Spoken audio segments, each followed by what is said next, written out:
What a wild game in Gainbridge Fieldhouse. Two players reached 40 points, and there's a combined 290 points in Pacers-Sixers without overtime. Nobody could miss, and no defense was played. We'll talk about the game, Tyrese Halliburton's brilliant night, the Pacers bench stepping up of late, and the first installment of the weekly standings watch to close out the season, all coming today on the Locked On Pacers podcast. You are Locked On Pacers, your daily Indiana Pacers podcast. Part of the Locked On Podcast Network, your team every day.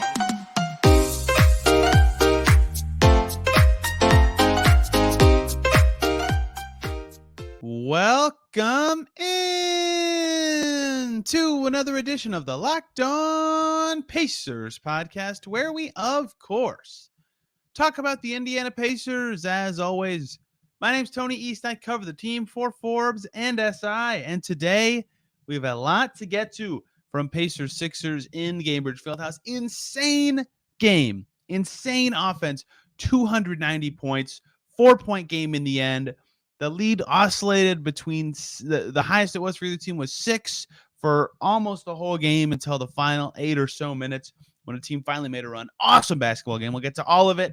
We'll talk about the Pacers bench playing well, and at the end, the first of many standings watches to come. What do the Pacers care about down the stretch of this season? Crazy night in Gainbridge Fieldhouse. Beyond the game, a who's who of obviously, Tony East was there. Will Ferrell was there.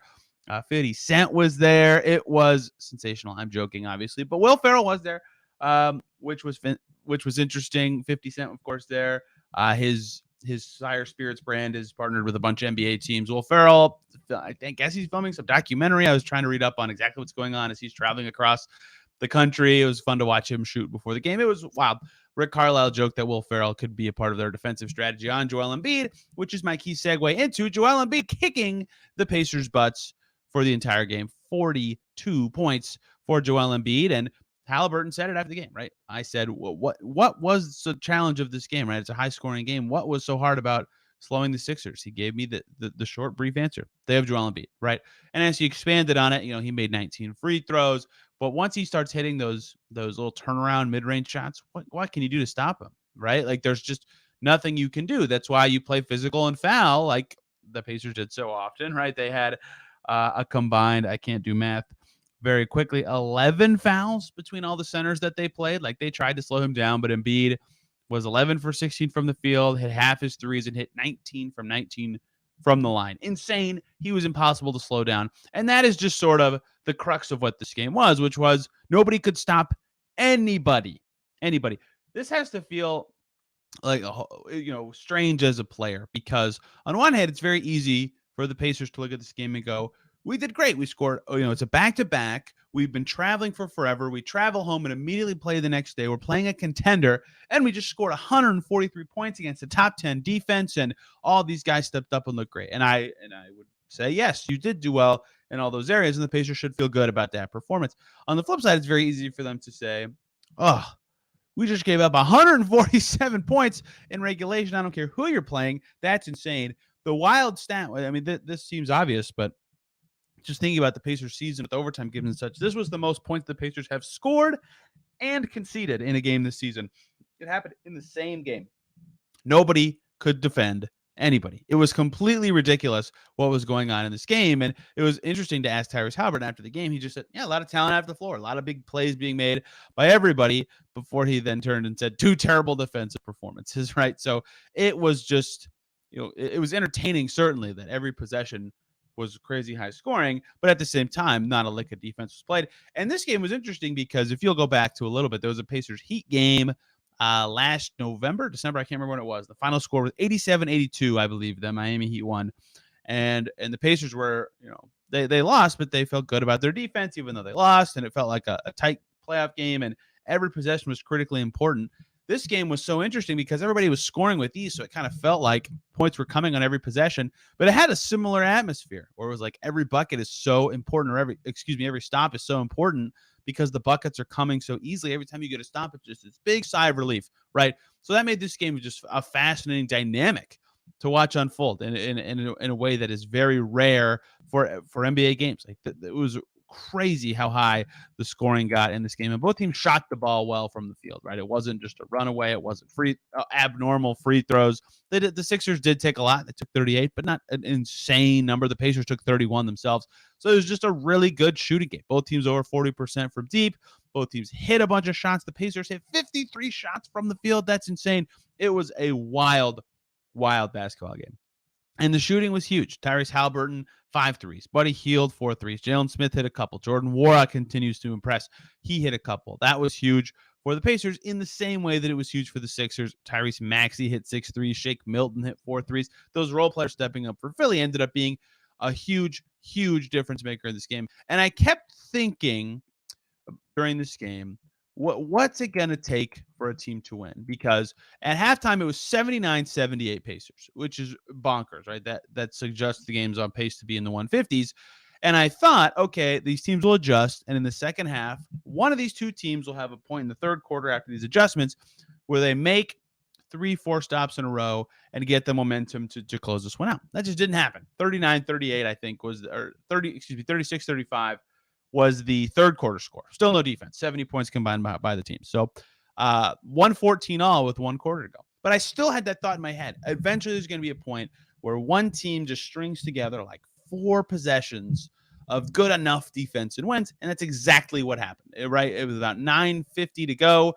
The game was tied at 118, and the Sixers got 5 stops in a row. They made the Pacers miss 5 straight shots, which in this game was an insane run of defense. I mean, that's as good as it gets in this matchup, and that put them up 128, 118, and then the Pacers played really well the rest of the way, right? That stretch that I just described to go from 118 all to 128, 118 happened in 2 minutes and 2 seconds of play, right? So there was 122 seconds where the Pacers struggled to score in this entire game. But given how high scoring this game was and how easy points were to come by, that was the difference. Because even though the Pacers did well to scrap and claw the rest of the way, right? They turned a 10-point deficit into 8, and then really quickly after into 6, and then into fewer. And they kept making it a little lower and a little lower. And then all of a sudden, with a minute to go, Tyrese Halliburton drills another 3 on a pass from Buddy Hield, and it's a 4-point game. The Pacers are right back in it, right? They gave themselves a chance late. They just needed to stop. I don't think they were happy with the whistle they got soon after that, as Miles Turner fouled out when Embiid stepped out of bounds before the foul. But such is life in the NBA, and the Pacers never got their chance to get to a one-possession game in this one. They end up dropping with that score of 147-143, although Halliburton hit a 3 at the buzzer.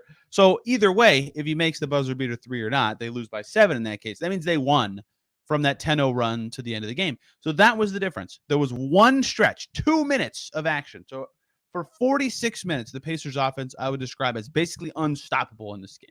Tyrese Halliburton had 40 points and 16 assists in one game. He could do no wrong, right? Followed up a brilliant performance with another one. Jalen Smith was good on offense in this game. Buddy Hield hit shots in this game.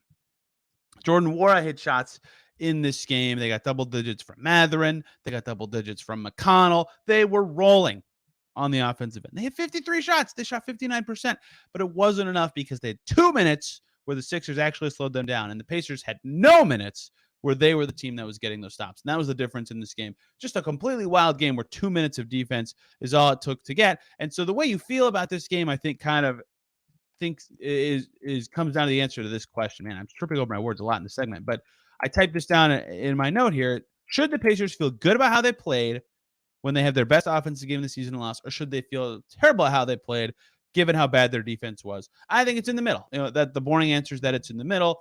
I think you feel good about the way you were able to play contextually against a good team. I think you feel really bad that you just had that level of a defensive night. And somewhere in the middle, you say we've got to be better on defense if we're going to beat these contenders, if we're going to be taken seriously, because they were pushing well in transition. They could do no wrong when Halliburton was on the floor. Role players stepped up right outside of some big men getting their butts kicked. Miles Turner by Embiid, Isaiah Jackson by Embiid. They couldn't slow him down. One stretch was still the difference. And if the Pacers could just somehow have cleaned up that little stretch, this insane game full of points could have gone the Pacers' way, but that was the difference. And that was the story of this game, that 2 minute and 2 second stretch early in the fourth quarter, because the Pacers truly, in my eyes, played a very good process game outside of that. But they could not defend at all. Miserable defensive game for the Pacers. They'll want to look at the tape and see what they can do better, which in the short is everything, but in the long is, look, the Sixers are so potent on offense, especially when Embiid plays like that it can be tricky, and the Pacers found out how tricky it can be in this game. The Pacers bench was good once again, and I've been hearing some interesting quotes from guys in that unit that I want to talk about. In fact, the Pacers bench has been playing pretty well for a little bit now, and I think it's worth discussing why that's happening and what it means, because I think it's key for two specific young guys with the second unit as time progresses. Before we talk about the Pacers bench, let me talk to you guys about Built Bar. Looking for a delicious treat but don't want all the fat and calories? Then you've got to try a Built Bar. The holidays are over. It's now March, and if you're trying to eat healthier this year, you've got to try Built Bar. Healthy and actually tasty. They're so delicious, you won't think they're good for you. Perfect for your New Year's resolution or whatever goals you have. It's a protein bar that is covered in 100% real chocolate and comes in unbelievable flavors like churro, peanut butter brownie, and coconut almond. And I don't know how they do it, but they taste like a candy bar while having awesome macros, only 130 calories and 4 grams of sugar with a whopping 17 grams of protein. Now, you don't have to wait around to get a box. You don't have to order them from Built.com anymore. Now you can go to Walmart or Sam's Club and get them. You can get a 4-bar box in the pharmacy of your Walmart, or you can get a 13-bar box at Sam's Club. Brownie batter and churro and those flavors, cookies and cream, double chocolate, or coconut puffs for the 4-box. Thank me later. Try them today. You will love them. Built Bar. Do not miss your chance to try them. Thank you, as always, for making Locked On Pacers your first listen today and every single day. For your second listen, jump over to Locked On Grizzlies. Hear the latest about Ja Morant, Brendan Clark, Dillon Brooks, and the Memphis Grizzlies. They are all over the media right now for a reason, and there's lots of stories to be covered about that team. To Michael Cole and Joe Molinax have you over at Locked On Grizzlies. Here, though, in Pacer land, some interesting stuff from the Pacers bench for the second straight game, right? A plus-minus win night for Jalen Smith, who did very well against Embiid, as good as any Pacers center has done since Sabonis, basically, in terms of dealing with physicality and playing well. Even Sabonis sometimes had trouble with Embiid. Now, to every center in the NBA's credit, everybody struggles with Joel Embiid. Miles Turner more so than most. He just has some demons against the Sixers, but Joel Embiid, particularly in this game, did a really good, Jalen Smith, did a really good job with Joel Embiid. Man, I'm struggling with words for the show. Benedict Mathurin had 13 points. He was a +3.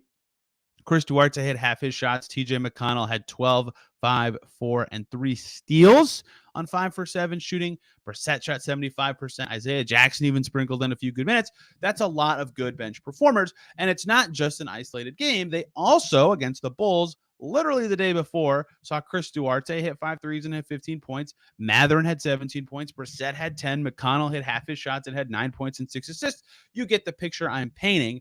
That back-to-back nights, the Pacers bench was really good, and a key part of their win. And in both games, you could see, if you look at the lineups, that the plus-minus data on a lot of the bench groups was impressive. And Dustin Dopirak was sitting next to me in Chicago. We asked Rick Carlisle. He asked Rick Carlisle, but we were talking about it before. The bench was good in this game, and you saw scoring from Chris Duarte and Benedict Mathurin. What kind of boost do you get as the Pacers if those two guys play that way? And Rick's answer was illuminating. He said, it's not even about their scoring. And obviously scoring is what those guys do their best. But he said that they passed it. They moved the ball. They kept it churning along. I think that is the key part of what you've seen with the second unit becoming more connected. For so long this season, part of what made this second unit has been fine for the Pacers here. Not a problem or anything like that. But you've seen a lot of, and I've talked about this, the reason I think McConnell plays so much, especially with this group, is he's the only guy that can create for other guys in that group, right? He is the one who can get into the paint and then kick it out to a different teammate or set up a three or set up a lob or something like that. And I don't think they have any like playmakers, even with more passing. But what you're seeing more is when they're in transition or when they're getting into their early offense or whatever they're setting up, they've been a lot better. This group has about getting the ball to the next guy, moving it into open space, moving it into a favorable matchup in a way that really allows them to do well and play better as a unit. And I think that has been huge for the Pacers recently, and why you're seeing Duarte having, I think, the best stretch of his season. That Bulls game, he was good, but he was good in San Antonio. He's been good basically the whole road trip, as well as in this game against the Sixers, low point total, but hit half his shots, fit in well on offense, had 3 assists, right? 3 assists for him is a good game. You do not think of him in that way. And what what stands out about this to me, I never considered Mathurin or Duarte a ball stopper. I think I said this on yesterday's show. I might have said it to someone else in life, but the ball can stick with them, and it's not because they're breaking up a play. It's that they feel like they're the guy that can actually score because it's late clock or something like that. And so again, that doesn't. I don't think it's a situation like you saw sometimes with Jeremy Lamb or Tyreek Evans, where the ball would get to them on the perimeter, and then instead of popping back to a different guy or going to the mismatch, they would kind of sit and assess the situation, and it kind of just gunks things up. I don't think that's happening. I don't think that they are at either Duarte or Mathurin, who I'm singling out not because just because they were part of the question Carlisle answered, but also because them getting better at passing would be helpful. But they still keep it moving, but they are the guys who take these last shots, right? But they've been really moving it in these last couple of games, right? And they both had good assist numbers in the game before too. Mathurin had 3 in that Bulls game, right? Them moving the ball really helps that unit stick together and opens up a whole new dimension where it's not just TJ McConnell creating everything. It's if you over close out on either of those guys, they can get to the paint or they can take 2 dribbles and kick it to the open teammate, keep the offense moving, make a cracked defense more cracked until there's a hole for someone to score. And so I think the Pacers bench has been a big story recently because they've been doing better and they've had the young bigs in there, right? And so the comments have been really interesting about it, right? I tried to ask him about it, and everybody said, like, yeah, a lot of work has gone into that, and we've been really focused. But like you asked Duarte about it, and the first thing he tries to do is say, TJ McConnell's a big part of this, right? He leads that unit. He sets the tone with his passing. He goes hard. He's a good player, right? He's a huge part of our second unit success. And Mathurin talked about it being important too.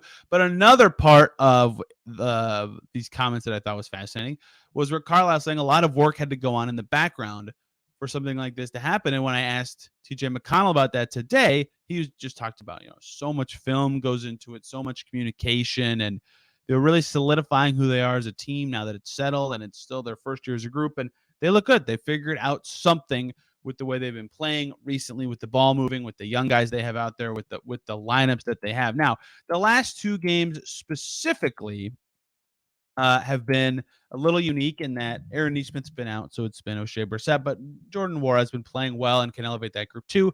And it sounds like the young bigs will continue to get run. Rick Carlisle alluded to the fact after this game that we just saw that he had a conversation with Daniel Tice last week about where this team is and where they're headed and what his role could be. And he didn't give any specifics. I'll try to ask him at some point soon, but it sounds like you'll see less Tice and more of the young guys, which most fans have been asking for going forward. And those guys, do fit in well with this group in different ways, but still effective ways, right? So I think you're going to see as this group continue to look more connected as they continue to look to pass, to look for opportunities to keep the ball moving and keep things flowing, because that's been working for them and making everybody's life better. It's not just that one guy is all of a sudden better off in his scoring, it's that everybody is. And so I think micro right now, it's good for the Pacers that their bench is playing well because they want to be playing well. They want to be winning.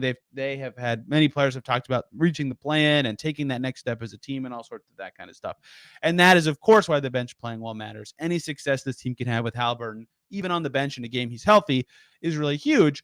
But macro, zooming out, I think the big thing about this is it matters a lot to see Mathurin and Duarte develop their passing, right? Especially so with Mathurin, who, right, you could see someday being the primary creator in a lineup, right? Get him the ball, clear out a little bit, let him run a pick and roll, let him set up something because of the gravity he has, because of the scoring ability he has. And so him becoming a better passer or becoming better with reads is super, super important. And so seeing him embrace more of the connectivity part of being with the second unit and building those championship habits that Carlisle so often talks about, I think has been huge for this group and huge for him specifically. I think, but Duarte, this also is the case too, right? They've talked about this season, right? A big development piece for him is like slowing down after pick and rolls or when he's in the paint creating separation and kind of survey the situation before going into a shot. And his shot selection has improved throughout the year, and he's currently in the groove of his season, playing very well. And I think a big part of that has been this whole total group effort focus on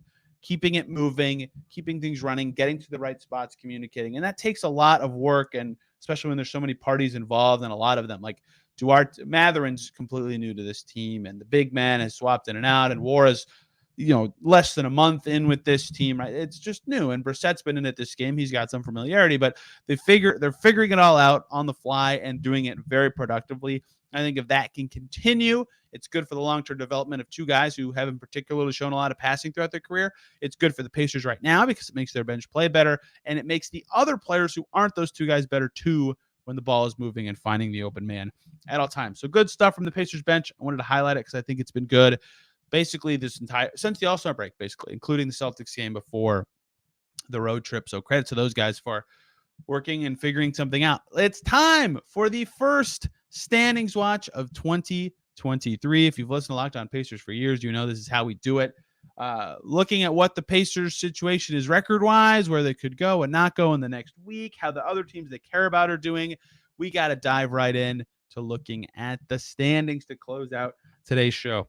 I promise you this will be an informative segment, but before we do that, let me talk to you guys about FanDuel. We're about 3/4 of the way through the NBA season, so now is the perfect time to download FanDuel, America's #1 sportsbook, because new customers get a no-sweat first bet up to $1,000. That's bonus bets back if your first bet doesn't win. Just download the FanDuel Sportsbook app. It's safe, secure, and super easy to use. Then you can bet on everything from the money line to point scores, even threes drained, right? You can dive into your favorite NBA bets for the week: spread, money line, total points. You can do player props, and you can do the exclusive bets like the 2x3. Well, there'll be 2 3-pointers made in the first 3 minutes. Plus, FanDuel even lets you combine your bets for a chance at a bigger payout with the same game parlay. So don't miss out on the chance to get your no-sweat first bet up to $1,000 in bonus bets when you go to FanDuel.com/lockedon. That's FanDuel.com/lockedon to learn more. Make every moment more with FanDuel, an official sports betting partner of the NBA. Thank you, as always, for making Locked On Pacers your first listen today and every single day. For your second listen, jump on over to Locked On NBA. Hearing me and David Ramil talk about the action from around the NBA Monday night, plus the latest on Ja Morant, as well as the crazy four-way tie for the final play-in spots in the West. Oh my gosh, the West standings are bananas. And speaking of standings, it's the first standings watch of the year. It's the 7th of March, which means we're basically exactly a month away from the end of the season, 2 days away, which is nuts to think about. Where are the Pacers right now? Where do they want to be? Or how close to where they want to be are they? Where are the other teams they care about? Let's dive right in. The easy team to talk about first is the Pacers. First and foremost, every team 8 through 15 in the East is currently on a losing streak. So not a good time of form for the conference at the moment. Either way, Pacers are in 12th after losing to the Philadelphia 76ers. I almost just combined Philly and Philadelphia. They are now half a game behind the Bulls in 11th after beating them on the weekend. They are now 2 games behind the Wizards for 10th in that last play-in spot. The Raptors lost tonight to the Nuggets. They are 3 games behind Toronto for 15th and 3.5 behind the 8th-seeded Hawks. So not that far out of 8th. They are 6 games out of 7th. That's a massive difference, given that the Pacers only have 16 games to go.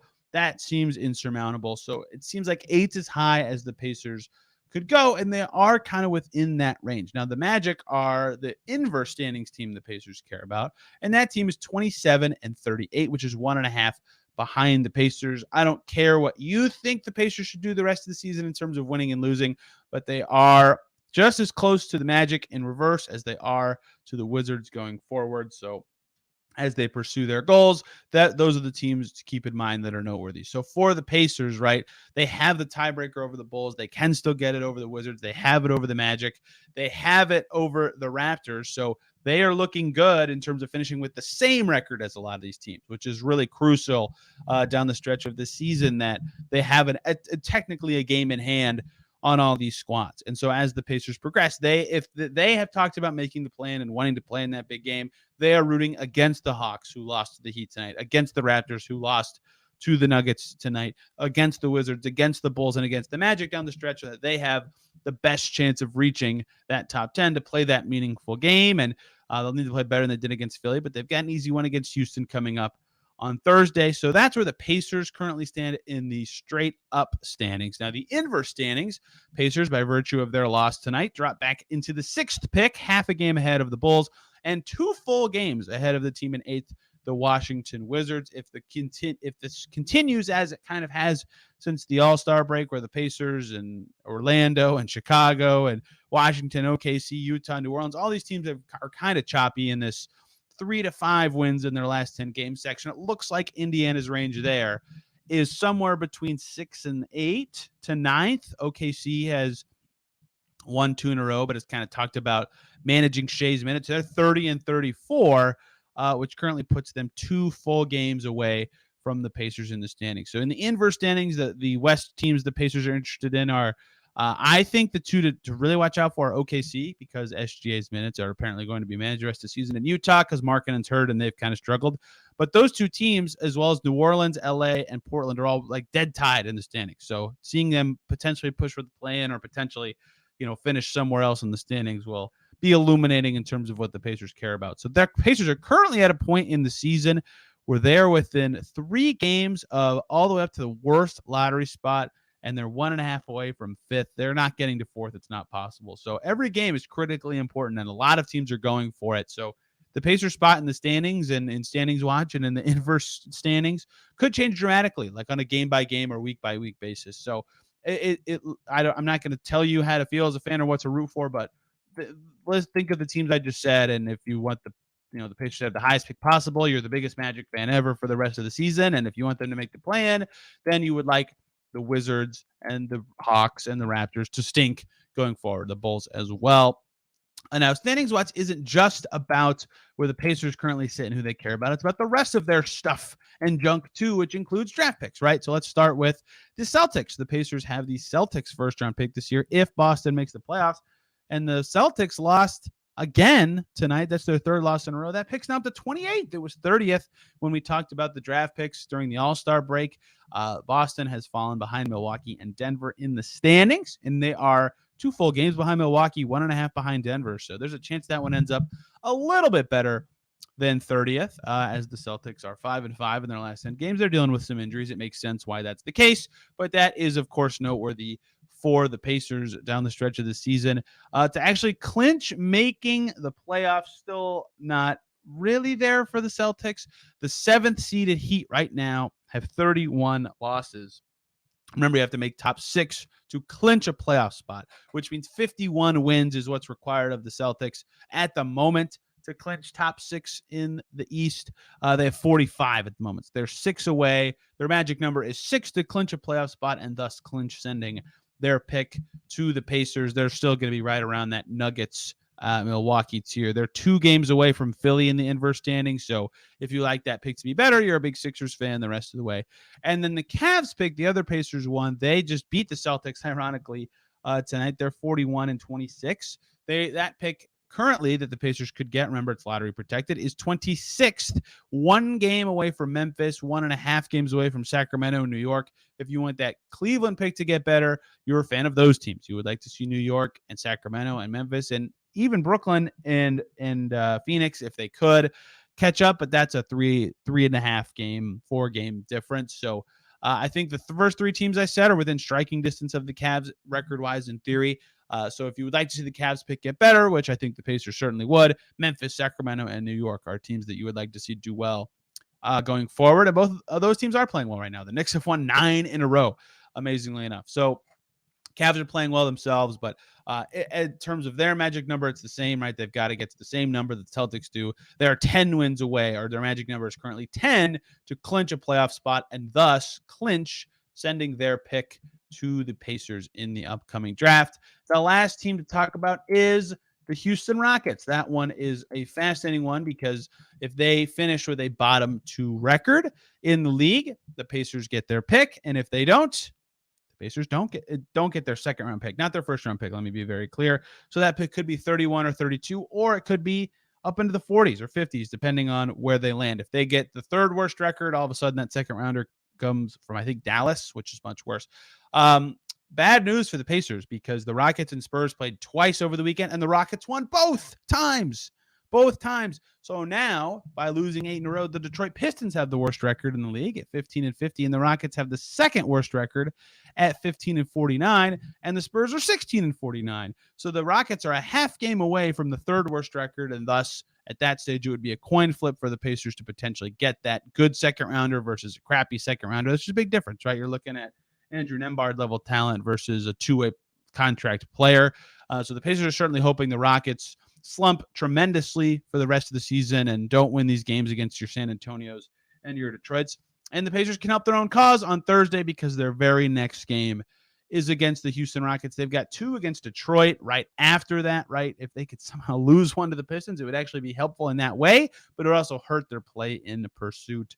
Pistons have been without some of their vets for a while, so we'll see where this shakes out for the Pacers. But in terms of the Pacers standings, their next 3 games are against teams with combined 3 games, 45 wins. So there's a chance for them to get 3 in a row and get right back into the thick of things in this play-in standings. And we'll be covering it all here on the Locked On Pacers podcast. Standings watch, how the Pacers play, all sorts of things. Tomorrow, former overseas pro Combos Court, you might have listened to his podcast before, will join us to talk all things Pacers basketball, Tyrese Halliburton's growth, the team's play, where they're struggling, all sorts of fun stuff. It's going to be really fun, and I think you'll enjoy it. Thank you guys for listening to this show today. I'm on Twitter at TEastNBA. If you're on YouTube, it's right there. This podcast is on Twitter at Locked On Pacers. Hope you all had a fantastic Monday. We will see you tomorrow.